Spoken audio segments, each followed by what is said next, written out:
作为今年的理大驻校艺术家，同时也是首位专注于古筝的驻校艺术家，我非常荣幸能够跟理工大学共同做今年2025年的驻校艺术家计划。同时呢，我也觉得古筝呢首次进入到大学校园，作为中国传统文化的一个乐器代表，由我来做这样的一个艺术家的这样的一个活动。我感到非常的高兴，同时我觉得这样可以跟理工大学所有的社群、同学们、老师一起分享传统音乐文化的这样的艺术魅力。在艺术氛围内，理工大学是我认为在目前我看到做的在亚洲是首屈一指的。整个对大学的文化艺术宣传呢做得非常有力，让很多的学习理工的同学会有机会跟艺术、跟文化相交融，在学习自己的学科的同时呢，能有机会与艺术文化进行学习和交流，这是最好的一个学习的一个机会。如果能够跟今年驻校艺术家计划的这样的一个总体目标和愿景上看呢，我希望跟同学们、跟教职员工、校友一起分享学习到传统文化与现代音乐的交织，以及传统文化富有感染力和它的宏大的这样的一些表现形式。那么它既有传统的形式，它也有现代的形式。今年驻校艺术家计划呢分了3个部分，第一呢是与艺术家见面，在3月18号与理工大学的社群和学生们一起做的这个与艺术家见面这样的一个活动中呢，我当时非常的让我很感动，因为同学们学习这么紧张，但是很多同学都会积极的来参与这样的见面会，并一起共同学习和交流。古筝同学就来了好多当时有10多个古筝的同学，还有笛子，还有二胡、琵琶、中阮、柳琴等同学。那么还有跟理工大学的中乐团、校友会的中乐团。那么我也非常欣赏他们，我觉得气势磅礴，同学们的专业水平以及这个我们指挥家们都非常具备着专业的这样团体的一些水平，我认为是毋庸置疑的。第2部分呢是我们的工作坊，我们在不同阶段为大学一起和同学们、校友以及所有的教职员一起互动，一起学习，一起了解东方音乐与西方音乐一起演奏，这样的表现形式交织。我们看一下传统音乐是否能够和其他的乐器交出火花。那么同时呢，我们传承中国的传统这个音乐呢，也是为了让更多的同学和校友以及教职员对这个文化和这个艺术、这种古筝的乐器种类的更多的认识。第3部分呢，是我们最后的 Final Concert， 也就是我们的压轴音乐会。音乐会的主题意义是穿越时代，我们穿越了古今中外东西方，用这样的一个演奏形式去形象的去描绘古筝具有丰富的表现力以及文化流程的穿透力。它超越2000多年的一个历史，始于秦代的这样的一个文化来到今天，我们用古代的乐器而演奏今天的音乐，那么让它既能够有时代之感，又能有穿越回古代之感，那么又有东方音乐之美，又能融合西方音乐之美，所以这就是我们此次音乐会主题意义的所在。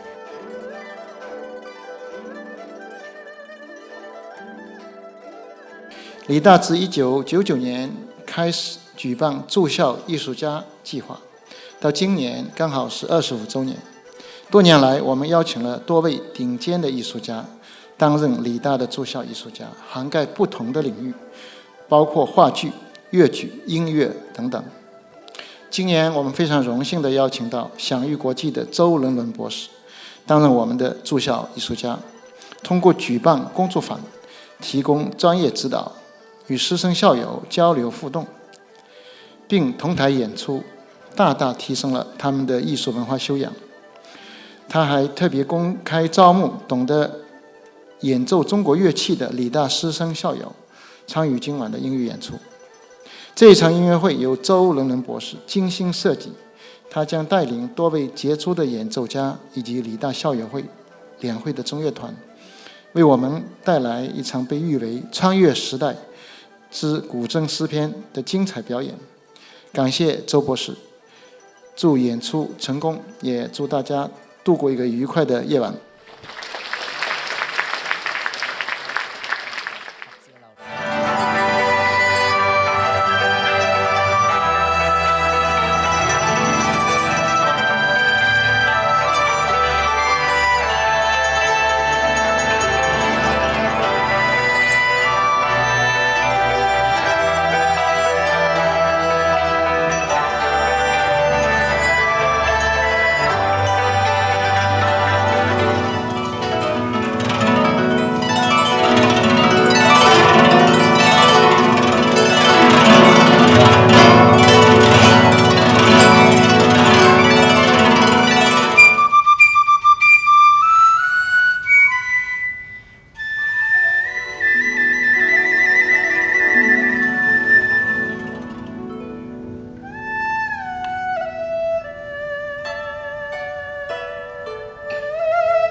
我透過參加駐校藝術家嘅計劃咧，我學咗好多嘢嘅。咁當中咧，我覺得最係令我記憶深刻嘅就係我學咗好多唔同多元化嘅音樂嘅，包括好似呢一次我哋為音樂會彩排嘅呢首歌咁樣啦。咁其實佢係一首叫西樂嘅歌曲啦。咁佢係一個係意大利嘅歌曲，但係之前係我哋完全冇接觸過嘅。咁除此之外咧，我哋仲係彩排咗唔單止係好似梁祝咁樣比較優美嘅歌曲之外咧，仲有好似蒙古歌曲咁樣啦。咁多元化嘅音樂都令到我咧對於音樂嘅睇法會更加唔同，同埋激發我對藝術嘅睇法咯。之前都係我自己一個去玩，但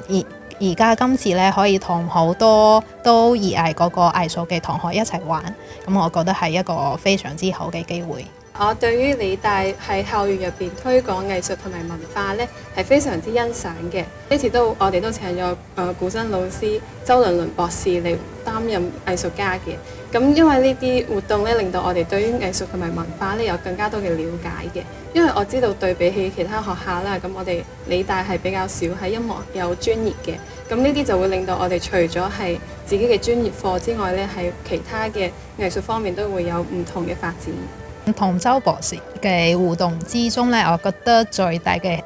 啟發就係佢俾咗我去感受嗰個音樂嘅自由，因為佢一路喺度講需要自由一啲去表達自己嘅情感，咁就唔係好平均嘅1、2、1、2、1、2咁樣。咁我就係知道原來玩音樂可以係一件真係好開心嘅事。For the challenges part, I would say the first thing is about under very limited time that we have to practice and going through like different times of rehearsal for the final performance. So it's something very stressful sometimes, I have to say, because besides this performance, we also have like our schoolwork, we have assignments, especially it's final weeks. So there's a lot of things you have to handle, you have to balance. And the second thing maybe is like about everyone who like are from very different instrument or music backgrounds, and they learn from different. For example, some people from mainland, some people from Hong Kong local, or they learn from different ways of how to play this instrument. So how can we collaborate and how do we cooperate together to make the songs, everything, make it works at the end? It's something that we need to take care of. And for the part that I learned the most is about how we try to cooperate with the songs, how, because we have so many people, for example, playing guzheng, some people playing erhu or different instrument. So how do we allocate some people to play in this part, some people playing another part, to end up to make the song in general is very homogeneous, would say something like that. That's something I would say I learned a lot. 像这一次住校艺术家计划中包含了很多类型的曲子，比如说像古筝的一些传统曲目，还有像意大利民歌的改编，包括像流行乐曲的改编。可能在以往大家的认知中，古筝就是弹一些像高山流水这样的学院派的曲目，但是这些这一次活动中融合了许多流行曲，会拉近大家的距离，也会让许多以前不懂得中乐的同学还有观众们来去欣赏中乐，这样会更有助于给大家带来一种亲近感，也会更有助于中乐的推广。Firstly, I would say it's about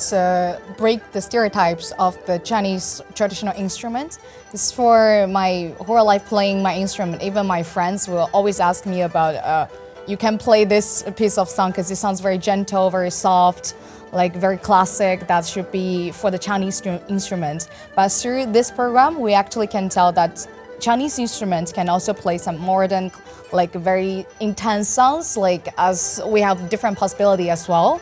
And the second thing I would say is about the intercultural communication. This program, I would say it can attract the people who are not from the Asian culture, because normally the Chinese traditional instrument are more familiar with Asian culture or our neighborhood. So it's a very good opportunity to let the people outside of this